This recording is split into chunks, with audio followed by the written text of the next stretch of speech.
Shalom, selamat hari Minggu. Kembali kita datang di hadapan Tuhan pagi hari ini. Mari sama-sama kita bawa hati kita dan hidup kita hanya kepada Dia. Kita mau belajar memberi yang terbaik buat Tuhan. Apapun yang terjadi dalam setiap hidup kita, kita percaya semua seizin Tuhan. Dan kita percaya bahwa ada pertolongan yang selalu ada buat setiap kita. Mari sama-sama datang di hadapan Tuhan. Terima kasih Bapa, terima kasih Yesus. Sungguh Engkau Allah yang luar biasa dalam hidup kami.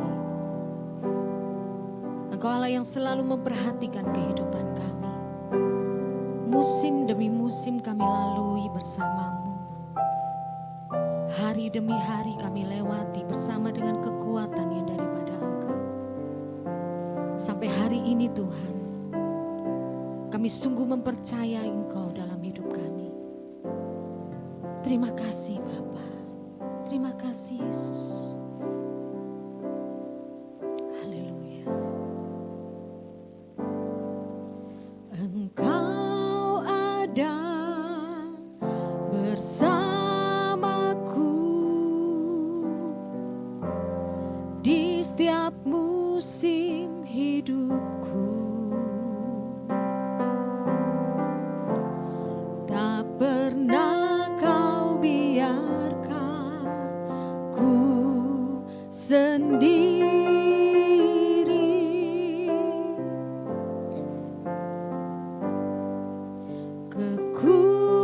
Kekuatan di jiwaku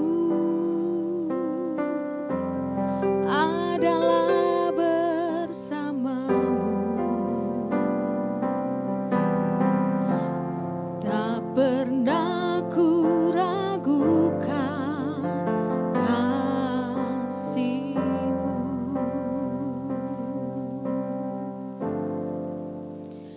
Bersamamu Bapa, ku lewati semua perkenanan-Mu yang teguhkan hatiku.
Sungguh kami berterima kasih untuk anugerah-Mu Tuhan. Sungguh kami bersyukur kami memiliki Allah yang seperti Engkau. Karena kami sadar Tuhan, kami bisa kuat hanya ada di dalam Engkau. Kami bisa merasakan kepuasan saat kami tinggal tenang dalam hadirat-Mu Tuhan. Sebab Kaulah sumber kehidupan kami. Terima kasih Tuhan. Terima kasih Yesus. Haleluya. Yesus yang termanis buat jiwaku, buat jiwaku, buat jiwaku.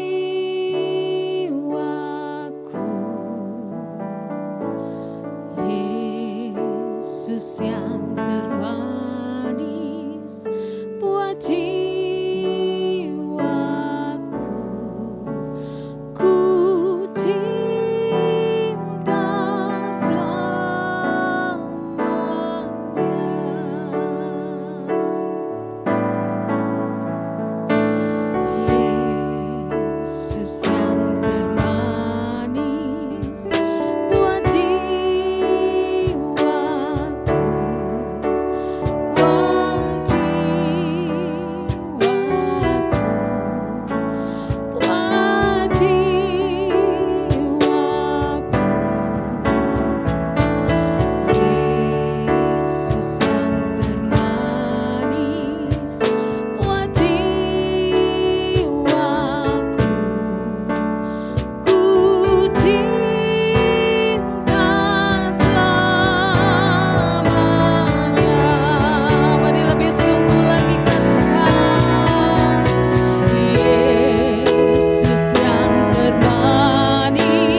Bapa. Terima kasih Tuhan buat pagi hari ini. Kami boleh datang di hadapan-Mu, kami boleh beribadah kepada Engkau. Kami percaya hati kami haus dan lapar akan Engkau Tuhan. Hati kami limpah dengan syukur Tuhan. Sebab kami memiliki Allah yang luar biasa. Kami memiliki Allah yang sungguh-sungguh memperhatikan kehidupan kami. Terima kasih Bapa. Biarlah pujian kami, penyembahan kami pagi hari ini itu menjadi satu dupa yang harum bagi Engkau Bapa.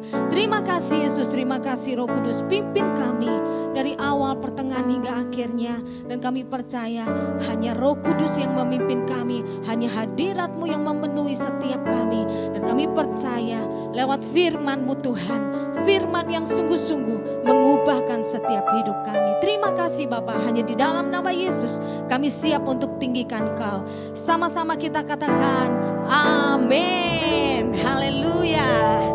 Luar biasa Tuhan kita. Kita diizinkan Tuhan untuk mengecap semua kebaikan yang Tuhan sediakan buat setiap kita. Kecaplah dan lihatlah. Haleluya.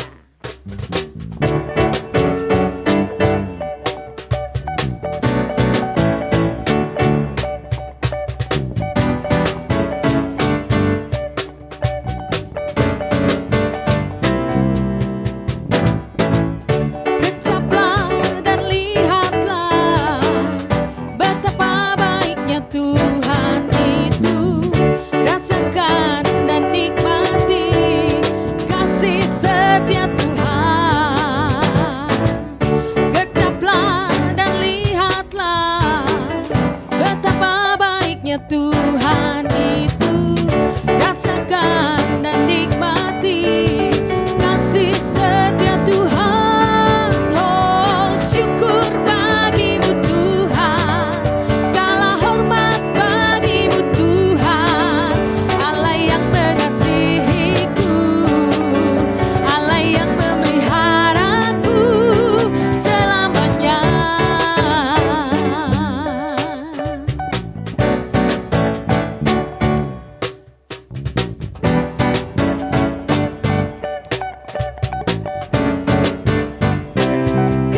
Dan lihatlah, kecaplah dan lihatlah betapa baiknya Tuhan itu, rasakan dan nikmati kasih setia Tuhan. Kecaplah dan lihatlah betapa baiknya Tuhan itu, rasakan dan nikmati kasih setia Tuhan. Oh, syukur bagi-Mu Tuhan, segala hormat bagi-Mu Tuhan. Allah yang mengasihiku, Allah yang memeliharaku. Oh, syukur bagi-Mu Tuhan, segala hormat bagi-Mu Tuhan. Allah yang mengasihiku, Allah yang memeliharaku. Oh, syukur bagi-Mu Tuhan, segala hormat bagi-Mu Tuhan. Allah yang mengasihiku, Allah yang memeliharaku. Allah yang mengasihiku, Allah yang memeliharaku. Allah yang mengasihiku, Allah yang memeliharaku selamanya.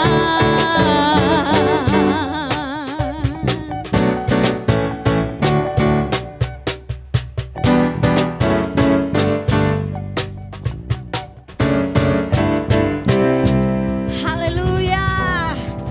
Tetap kita percaya, iman kita sungguh-sungguh berharap hanya kepada Tuhan. Amin. Kita mau terus besarkan nama Tuhan sebab Dia adalah sumber kekuatan kita. Haleluya. Besarkan nama Tuhan.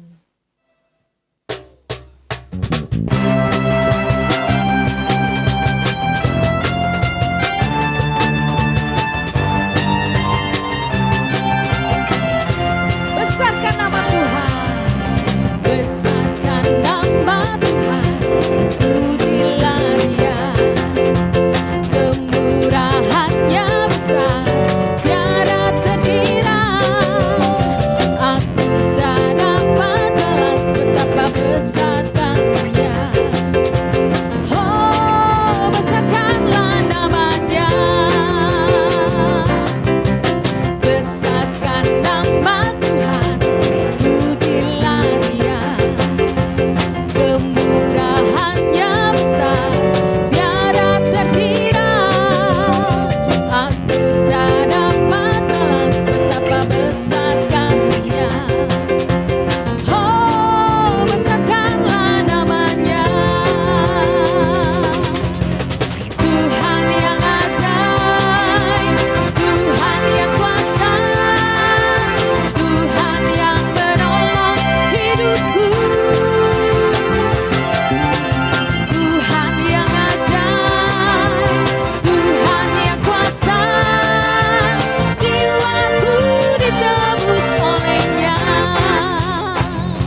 percaya Engkau Allah yang terus memberikan kami keselamatan. Terima kasih Tuhan. Mari sama-sama kita siapkan hati untuk kita masuk lebih lagi. Terima kasih Tuhan. Haleluya. Terima kasih Tuhan.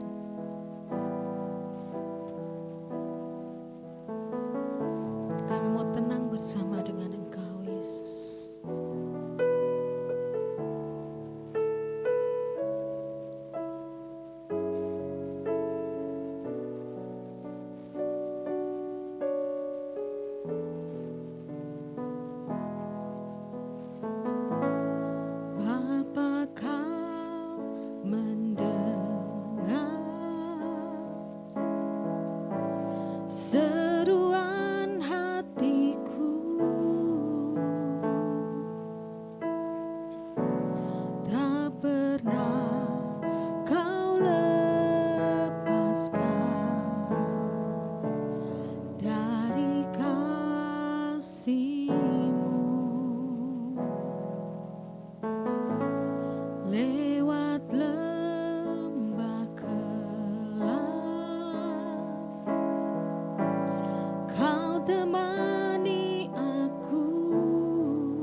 Shalom, selamat pagi. Senang bisa mulai di tempat ini. Suatu anugerah Tuhan untuk boleh ada dengan umat Tuhan di tempat ini. Terima kasih buat gembala dan staf dan umat Tuhan di tempat ini yang mempercayakan saya untuk bisa ada di tempat ini. Mari kita mau berdoa. Bapak, terima kasih buat pagi hari ini, suatu anugerah yang luar biasa Tuhan beri buat kami untuk kami boleh bersekutu dengan Engkau. Pagi hari ini Bapak, kami belajar dari firman-Mu. Biarlah pengurapan yang baru mengalir buat kami semua. Mampukan hamba untuk mengkomunikasikan isi hati-Mu.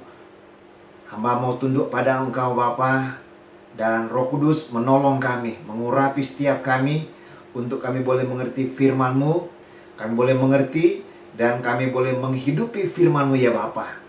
Terima kasih Bapak, terima kasih. Urapi umat Tuhan yang mendengarkan firman pada pagi hari ini. Hormat, kemuliaan hanya bagi nama Bapa. Di dalam nama Tuhan Yesus kami bersyukur dan berdoa. Amin. Mari kita buka firman Tuhan di dalam Lukas pasal yang ke-7 ayat yang ke-36. Lukas pasal 7 ayat 36, firman Tuhan berkata demikian. Seorang Farisi mengundang Yesus untuk datang makan di rumahnya. Yesus datang ke rumah orang Farisi itu, lalu duduk makan. Di kota itu ada seorang perempuan yang terkenal sebagai seorang berdosa. Ketika perempuan itu mendengar bahwa Yesus sedang makan di rumah orang Farisi itu, datanglah ia membawa sebuah buli-buli pualam berisi minyak wangi. Sambil menangis, ia pergi berdiri di belakang Yesus dekat kakinya, lalu membasahi kakinya itu dengan air matanya dan menyekanya dengan rambutnya. Kemudian ia mencium kakinya dan meminyakinya dengan minyak wangi itu. Ketika orang Farisi yang mengundang Yesus melihat hal itu, ia berkata dalam hatinya, "Jika ia ini nabi, tentu ia tahu siapakah dan orang apakah perempuan yang menjamahnya ini. Tentu ia tahu bahwa perempuan itu adalah seorang berdosa." Lalu Yesus berkata kepadanya, "Simon, ada yang hendak kukatakan kepadamu." Sahut Simon, "Katakanlah guru." Ada dua orang yang berhutang kepada seorang pelepas uang. Yang seorang berhutang 500 dinar, yang lain 50. Karena mereka tidak sanggup membayar, maka ia menghapuskan hutang kedua orang itu. "Siapakah di antara mereka yang akan terlebih mengasihi dia?" Jawab Simon, "Aku kira dia yang paling banyak dihapuskan hutangnya." Kata Yesus kepadanya, "Betul pendapatmu itu." Dan sambil berpaling kepada perempuan itu, ia berkata kepada Simon, "Engkau lihat perempuan ini? Aku masuk ke rumahmu, namun engkau tidak memberikan aku air untuk membasuh kakiku. Tetapi dia membasahi kakiku dengan air matanya dan menyekanya dengan rambutnya. Engkau tidak mencium aku, tetapi sejak aku masuk, ia tiada henti-hentinya mencium kakiku. Engkau tidak meminyaki kakiku dengan minyak, tetapi dia meminyaki kakiku dengan minyak wangi. Sebab itu aku berkata kepadamu, dosanya yang banyak itu telah diampuni, sebab ia telah banyak berbuat kasih. Tetapi orang yang sedikit diampuni, sedikit juga ia berbuat kasih." Lalu ia berkata kepada perempuan itu, "Dosamu telah diampuni." Dan mereka yang duduk makan bersama dia berpikir dalam hati mereka, "Siapakah ia ini sehingga ia dapat mengampuni dosa?" Tapi Yesus berkata kepada perempuan itu, "Imanmu telah menyelamatkan engkau, pulanglah dengan selamat." Saudaraku, Suatu cerita yang sangat luar biasa. Mungkin sering kita sudah dengar tentang cerita ini, tentang seorang wanita yang dikatakan bahwa dia seorang wanita yang terkenal berdosa di kota itu, ya. Seorang wanita yang sangat-sangat berdosa terkenal di kota itu. Kalau mungkin di kota Surabaya dulu ada tempat-tempat yang ya kita sudah tahu, dan di situ ada orang-orang yang ya mereka hidup dari situ. Ya di sini tidak dikatakan dia berdosa tentang apa. Yang penting dikatakan bahwa wanita ini adalah seorang perempuan yang terkenal berdosa. Kalau orang udah dikatakan terkenal berdosa, ya di pandangan masyarakat dia adalah sampah masyarakat, ya, sampah masyarakat. Dan mungkin juga orang ini ya dikucilkan, ya, dikucilkan, dibenci oleh orang-orang lain, ya, karena keberadaannya dia. Tapi suatu waktu ketika dia mendengar bahwa Yesus ada di rumah yang namanya Simon, perempuan ini datang, walaupun mungkin dalam pikirannya, dalam hatinya, ya, saya ini orang berdosa. Ya mungkin ketika saya datang, ya mereka akan omongin saya macam-macam. Tapi luar biasanya wanita ini dengan kebesaran hatinya, dia mau melangkah untuk datang di rumah Simon karena dia tahu di situ ada Yesus. Dan benar, ketika dia datang menghampiri Tuhan Yesus. Dia tahu dia orang berdosa. Dan dia tahu Yesus orang tidak berdosa. Dia datang kepada Tuhan Yesus. Katakan bahwa dia datang kepada Yesus. Dia menangis. Dia menangis mencurahkan isi hatinya. Mengeluarkan air matanya. Dia menangis. Kemudian dia menyeka atau membasuh kaki Tuhan Yesus dengan rambutnya. Seorang wanita menyeka kaki Tuhan Yesus dengan rambutnya. Dan dikatakan lagi, dia sudah menangis. Dia menyeka kaki Tuhan Yesus dengan rambutnya. Dikatakan lagi, dia mencium kakinya Tuhan Yesus. Wow, saudara, di zaman itu kita sudah tahu di Israel itu padang pasir. Jadi ketika orang masuk dalam suatu rumah, tentu kaki seseorang itu penuh dengan debu. Tapi luar biasanya wanita ini dia datang menghampiri Tuhan Yesus, ya. Mungkin pada waktu itu belum ada sepatu boot, ya. Kalau kita lihat, ya, alas kakinya masih bolong-bolong seperti tali-tali. Jadi debu ada di mana-mana. Makanya kebiasaan orang Yahudi untuk masuk satu rumah, dia harus cuci kaki dulu.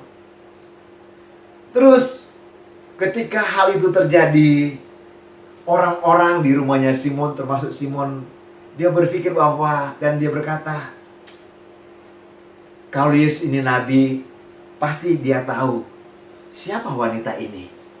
Pasti dia tahu ini seorang wanita yang berdosa. Dan saya yakin juga Yesus pasti tahu. Ya, di situ orang-orang mulai bertanya-tanya, kenapa ya? Kok Yesus nggak mau usir orang ini? Udah tahu orang berdosa. Kok diam aja Tuhan Yesusnya?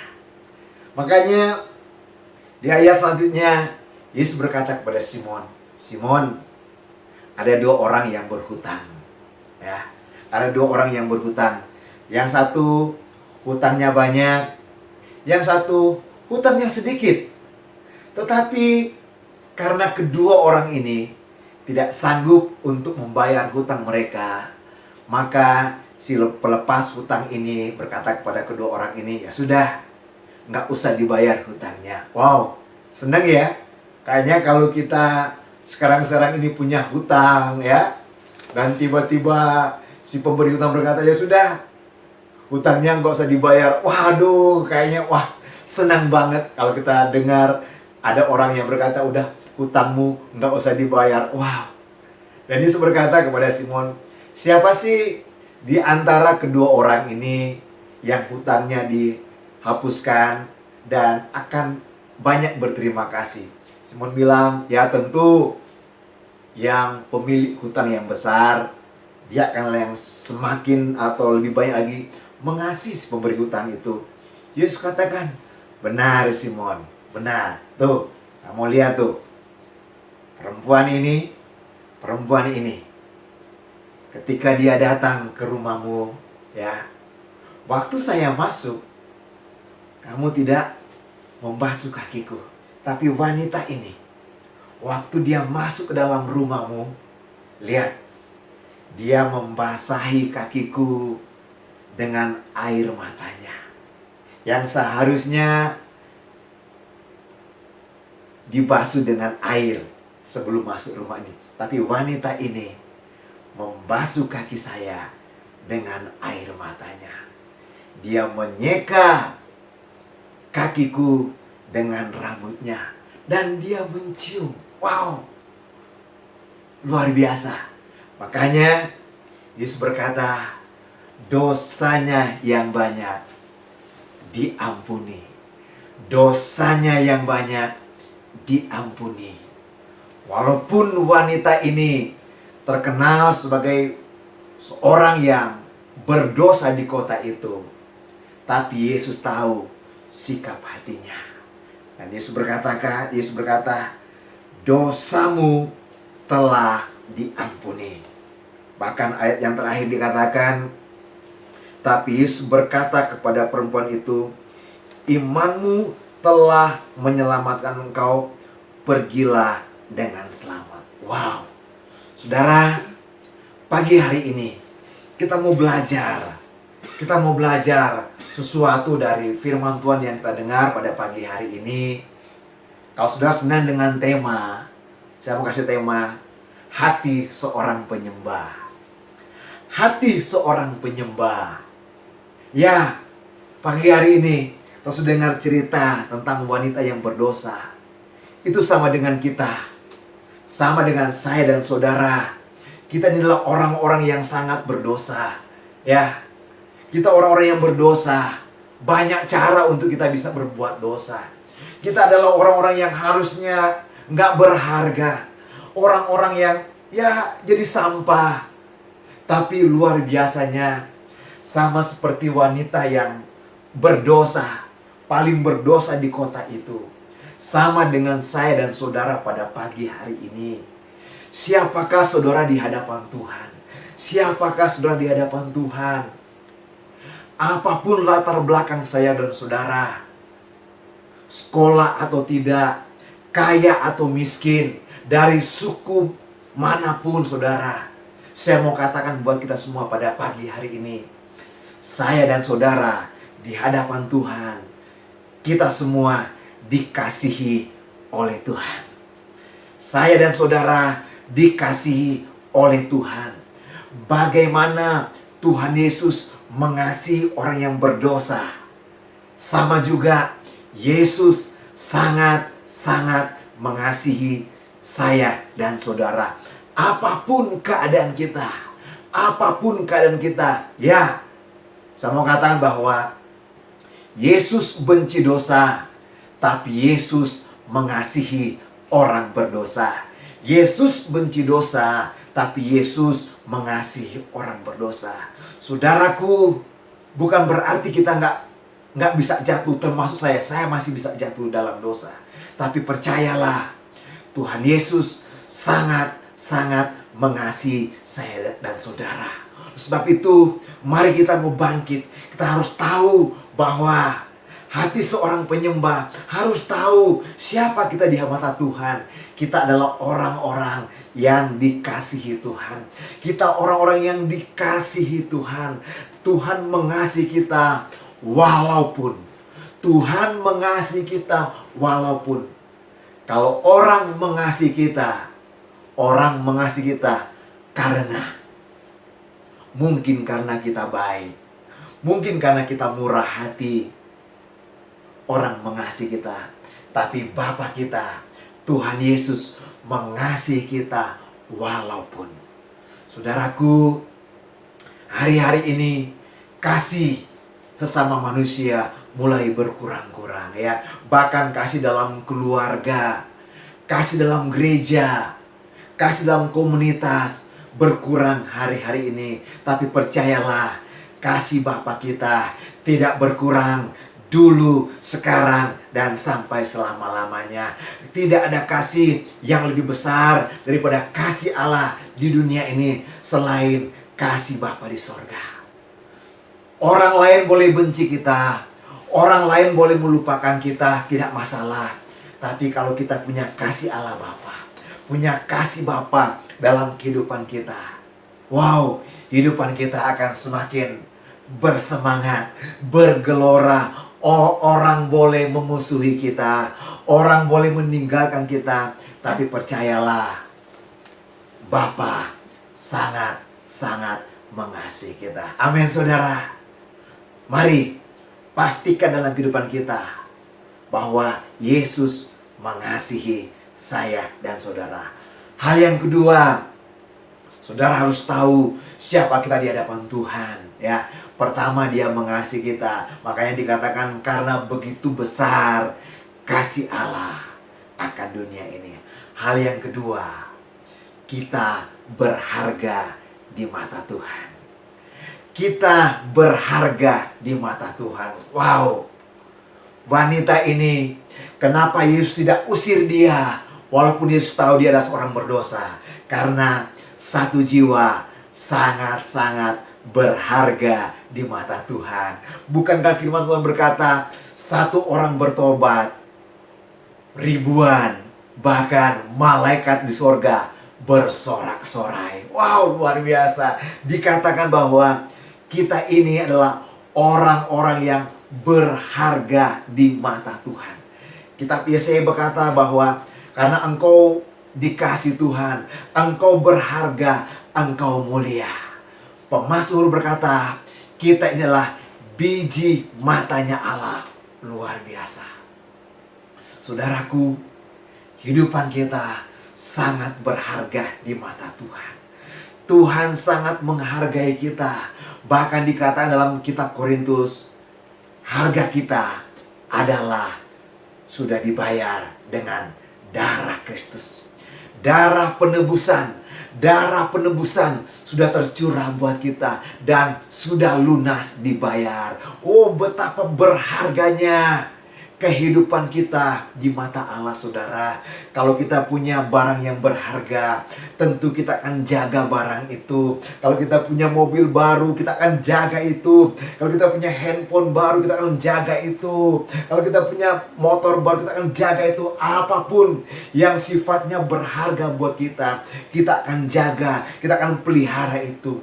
Sama juga kita di mata Tuhan, orang-orang yang sangat berharga. Dan Tuhan sangat menghargai siapapun kita, apapun latar belakang kita. Kita orang yang berharga di mata Tuhan.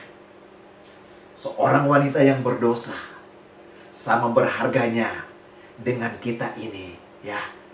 Seorang wanita yang paling berdosa sama berharga dengan semua manusia di dunia ini. Karena satu jiwa berharga di mata Tuhan. Hal yang pertama, Tuhan mengasihi kita. Hal yang kedua, kita ini adalah orang-orang yang berharga di mata Tuhan. Hal yang ketiga, siapakah kita di hadapan Tuhan? Di hadapan ke Tuhan, Tuhan punya rencana yang terbaik dalam kehidupan kita. Tuhan punya rencana dalam kehidupan kita. Siapapun kita, Tuhan punya rencana. Dikatakan dalam Yeremia, aku tahu rancangan yang ada padaku mengenai kamu, yaitu rancangan masa depan yang penuh pengharapan, bukan kecelakaan, tapi masa depan yang penuh pengharapan, yang penuh damai sejahtera. Saudaraku, pastikan itu, ketahuilah bahwa Tuhan punya rencana dalam kehidupan kita. Apapun profesi kita hari ini, ketahuilah Tuhan punya rencana. Apakah sebagai ibu rumah tangga, sebagai kepala rumah tangga, pengusaha, pelayan, pelajar, apapun, mau petani sekalipun, mau tukang ojek sekalipun, apapun profesi kita, Tuhan punya rencana terbaik dalam kehidupan kita. Saudaraku, ketahuilah panggilan Tuhan dalam kehidupan kita. Apapun panggilan Tuhan dalam kehidupan kita, kemarin kita mau tetap tinggal dalam pusat kehendak Allah. Jangan pernah lari dari kehendak Allah. Satu hal yang saya takutkan, kalau saya keluar dari kehendak Allah. Saudaraku, ketika rel kereta keluar dari relnya, tidak akan sampai ke tempat tujuan. Ketika mobil berjalan bukan pada jalurnya, kemungkinan besar akan terjadi kecelakaan. Demikian juga dalam kehidupan kita. Kalau kita ada di luar kehendak Allah, kita bisa jauh dari Tuhan. Sebab itu, pastikan kita tetap berada di dalam pusat kehendak Allah. Kalau kita mungkin udah jauh dari Tuhan hari-hari ini, mari kembali lagi pada panggilan Tuhan dalam kehidupan kita. Jangan mau jadi dengan seperti orang lain, tapi jadilah seperti apa panggilan Tuhan dalam kehidupan saya dan saudara. Bagi saya pribadi, ya, godaan ada banyak untuk mau lari dari panggilan Tuhan. Ada banyak keinginan, ada banyak tawaran untuk keluar dari panggilan. Tapi saya harus pastikan Tuhan, apa yang Tuhan mau buat saya, dan saya mau ada dalam kehendak Tuhan. Saya mau berada dalam kehendak Tuhan. Karena apa, saudara? Kalau kita berada dalam kehendak Tuhan, apapun yang terjadi dalam kehidupan kita, Bapa kita bertanggung jawab dalam kehidupan kita. 3 hal siapa kita di hadapan Tuhan. Yang pertama, kita orang yang dikasihi Tuhan. Hal yang kedua, kita orang yang berharga di mata Tuhan. Hal yang ketiga, Tuhan punya rencana terbaik dalam kehidupan kita. Hati seorang penyembah. Bagaimana sikap hati seorang penyembah? Ketika kita tahu siapa kita di hadapan Tuhan, bagian kita apa? Dari wanita ini dikatakan, dia seorang berdosa dan dia datang kepada Tuhan Yesus. Dikatakan apa? Dia datang, ayat saya baca kembali, sambil menangis ia pergi berdiri di belakang Yesus dekat kakinya, lalu membasahi kakinya itu dengan air matanya. Hal yang pertama, dia datang menangis di kakinya Tuhan Yesus. Kalau kita mau cuci kaki, ada berapa gayung air yang kita pakai untuk mencuci kaki. Apalagi pada waktu itu, debu ada di mana-mana. Debu menempel di kaki orang-orang Yahudi pada waktu itu. Pada waktu itu, debu menempel di kaki Tuhan Yesus. Kalau mau pakai air, berapa banyak gayung yang harus dipakai. Dan pada saat itu, wanita ini menangis di kaki Yesus. Ada berapa banyak air mata yang keluar untuk mencuci kaki Yesus. Saudara bayangkan, berapa banyak air mata yang dikeluarkan untuk mencuci kaki Yesus. Wow, sangat, saya pastikan pasti banyak. Pasti banyak. Itu satu tanda hati seorang penyembah memberikan hidup total kepada Tuhan. Seorang penyembah memberikan hatinya sepenuhnya kepada Bapa di surga. Seluruh hidupnya. Kalau orang memberikan hatinya kepada Tuhan, yang namanya waktu, yang namanya tenaga, yang namanya uang, yang namanya ide, nggak akan hitung-hitungan buat Tuhan, ya. Karena apa?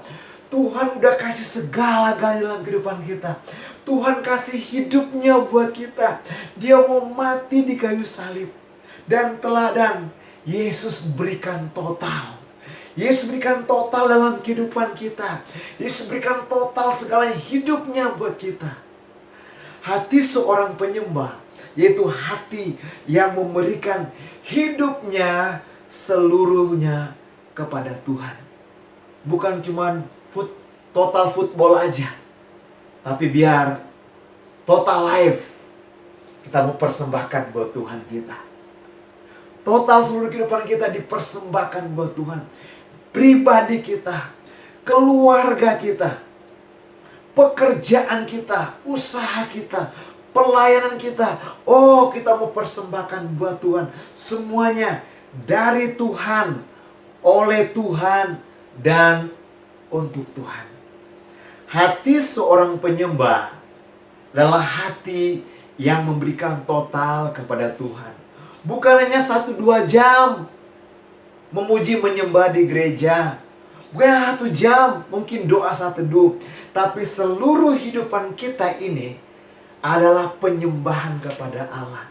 Ketika kita belajar, ketika kita sedang nyetir mobil, ketika kita sedang bekerja, ketika kita sedang masak, itu adalah bagian dari penyembahan kita. Sering kali orang hanya berkata, oh menyembah Tuhan itu ketika kita menyanyi, ku nyanyi haleluya. Tapi setelah itu, haleluyanya hilang. Yang ada halelupa. Penyembahan itu bukan cuma sekedar, oh berbahasa lidah. Ya, tapi bukan cuma seperti di situ saja. Penyembahan itu bukan cuma sekedar, oh kita berlutut, menyembah, tepuk tangan, angkat tangan. Oke. Itu bagian. Tapi penyembahan yang sejati itu seluruh kehidupan kita. Roma 12 berkata, persembahkanlah tubuhmu sebagai persembahan yang hidup, yang kudus, dan yang berkenan kepada Allah. Itu adalah ibadahmu yang sejati. Jadi saudaraku, hati seorang penyembah, yaitu dia akan penyembah itu sebagai pola hidup. Pola hidup day by day. Ketika kita berkata-kata pada orang lain, ketika kita ketemu mungkin dengan customer kita bertemu dengan orang lain, bagaimana kata-kata kita yang keluar. Itu bagian dari penyembahan kita. Bagaimana ketika kita mungkin menyuruh pembantu kita di rumah, bagaimana kita memperlakukan pembantu kita, karyawan kita, bos kita. Itu adalah penyembahan kita. Saudaraku, penyembahan berhubungan dengan sikap hati. Seorang penyembah adalah sikap hati yang mempersembahkan hidupnya buat Tuhan. Ya, hidupnya buat Tuhan. Enggak cuma di gereja saja, tapi dimanapun, kapanpun, hati kita selalu menyembah Allah. Memberikan seluruh hidupan kita ini untuk kemuliaan nama Tuhan. Wanita ini, dia menangis. Dia menangis, mencurahkan, mengeluarkan air matanya di kakinya Tuhan Yesus. Hal yang pertama, sikap hati seorang penyembah memberikan kehidupan total kepada Tuhan. Hal yang kedua dikatakan, dan dengan air matanya, dan menyekanya dengan rambutnya. Wow, dia sudah menangis, mengeluarkan banyak air mata. Hal yang kedua, dia menyeka dengan rambutnya. Bukankah rambut bagi seorang wanita adalah mahkota? Dan wanita ini mungkin rambutnya cukup panjang ya. Kalau rambutnya pendek mungkin nggak bisa. Tapi rambutnya yang panjang, dia pakai untuk mengeringkan kakinya Tuhan Yesus.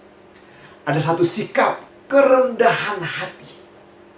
Sikap kerendahan hati dari wanita ini, yang mau memakai rambutnya untuk menyeka kakinya Tuhan Yesus. Mungkin pada waktu itu ada kain, mungkin ada ada selendang ya untuk bisa menyekaki Tuhan Yesus. Tapi saat itu wanita memakai rambutnya untuk menyekaki Tuhan Yesus. Pertanda sikap kerendahan hati.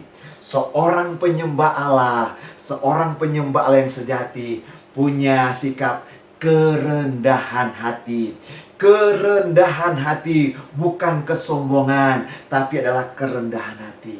Bukankah firman Tuhan berkata, Tuhan menentang orang yang congkak atau sombong, tapi Tuhan apa?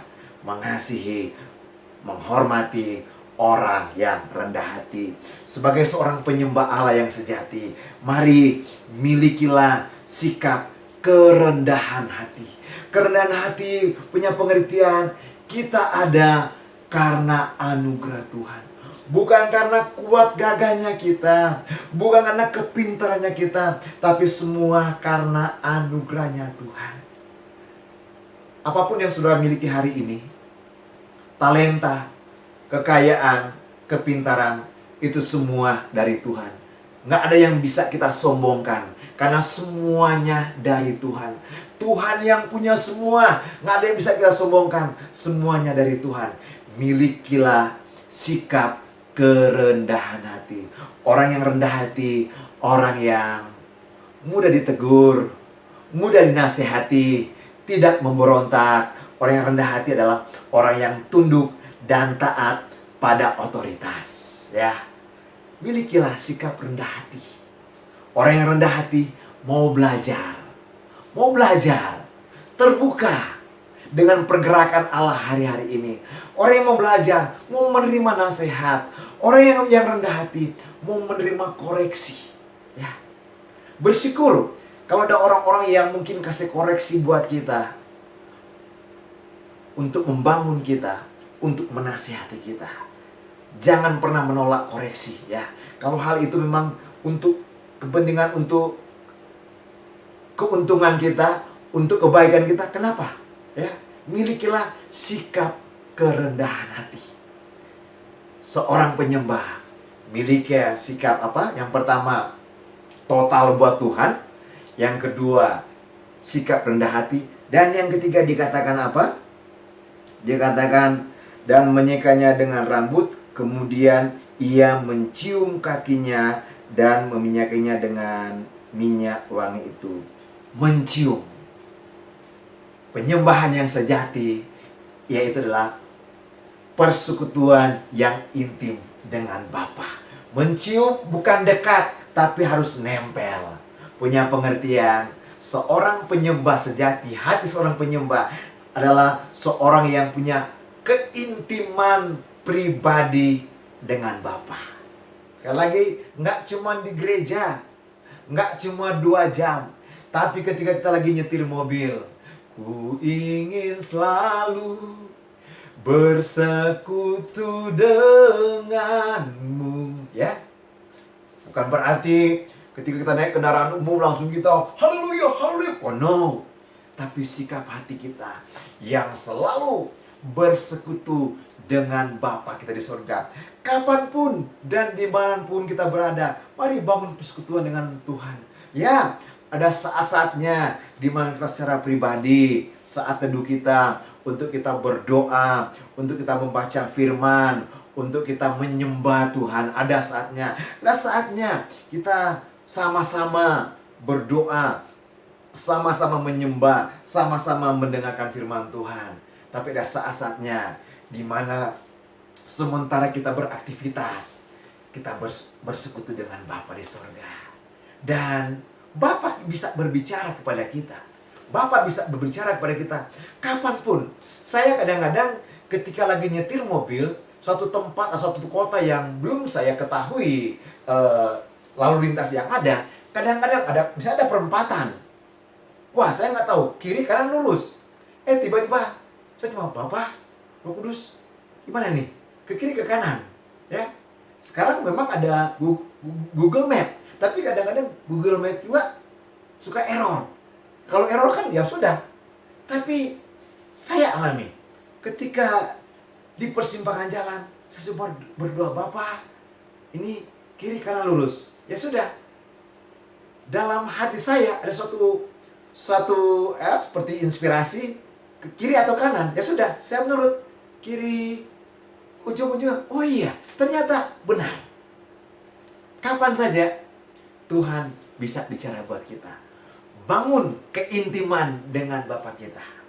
Seorang penyembah harus punya keintiman pribadi dengan Bapa. Sikap hati seorang penyembah yang pertama harus total buat Tuhan. Yang kedua harus miliki kerendahan hati. Dan yang ketiga punya hati yang selalu bersekutu dengan Bapa. Bapak Ibu, Saudara yang dikasihi Tuhan, ketahuilah siapapun kita, apapun keberadaan kita, ketahuilah kita orang yang dikasihi oleh Tuhan. Kita orang yang dikasihi oleh Tuhan. Hal yang kedua, kita orang-orang yang berharga di mata Tuhan. Dan yang ketiga, Tuhan punya rencana yang terbaik dalam kehidupan kita. Dan sikap hati sebagai seorang penyembah, yang pertama, mempersembahkan hidup total kepada Tuhan. Dan yang kedua, milikilah sikap kerendahan hati. Dan yang ketiga, sikap hati yang selalu bersekutu dengan Bapa di surga. Haleluya. Mari kita mau berdoa. Bapa di surga, terima kasih buat pagi hari ini. Terima kasih untuk firman-Mu ya Bapa. Meteraikan setiap perkataanmu dalam setiap kami ya Tuhan, yang sudah mendengarkan firman-Mu Tuhan. Biarlah firman ini menjadi kehidupan buat kami, menolong kami untuk melakukan kehendak-Mu ya Bapa. Ku berdoa berkati hamba-Mu yang Tuhan percayakan melalui tempat ini, buat hamba-Mu dan semua staf pengembalaan, semua umat Tuhan di tempat ini. Tuhan berkati mereka ya Tuhan. Tuhan berkati mereka semua. Apapun yang mereka kerjakan, Tuhan buat berhasil. Terima kasih Bapa.